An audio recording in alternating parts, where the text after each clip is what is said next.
मेरे चैनल पर आपका स्वागत है। आज हम एक नई और दिलचस्प कहानी लेकर आए हैं, जो हमें ये सिखाती है कि प्यार और समझ ही ज़िंदगी की असली खुशियाँ हैं।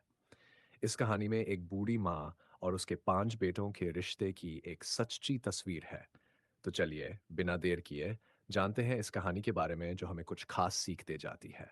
ये कहानी एक बूढ़ी औरत के बारे में है, जिनके 5 बेटे थे। वह अपने बेटों के साथ बहुत खुश रहती थी और अपनी बुरी जिंदगी को हर्षोल्लास के साथ जीती थी।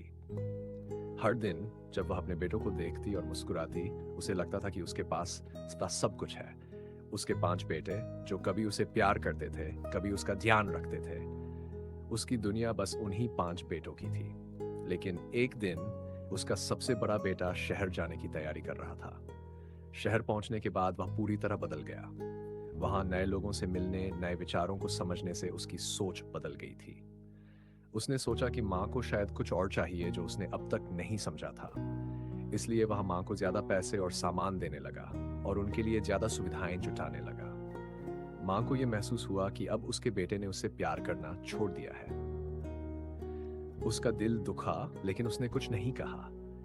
वह समय जब उसके बेटे ने उसे प्यार दिया था, अब कुछ और रूप में बदल गया था।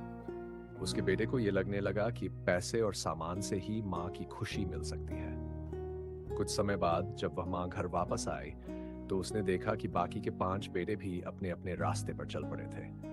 उन्होंने कभी माँ से ज्यादा प्यार नहीं दिया, बस अपने काम में व्यस्त हो गए थे।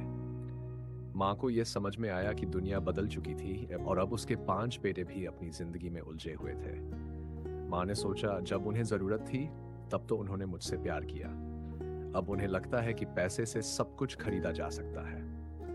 लेकिन सच्चाई यह है कि प्यार और समझ सबसे जरूरी चीज है। इस कहानी से यह सीखने को मिलता है कि कभी भी अपने माँ बाप को सिर्फ पैसे से और सामान से खुश नहीं करना चाहिए, बल्कि उनके साथ समय बिताकर, उनकी बातों को समझकर और उन्हें सच्चा प्यार देना चाहिए।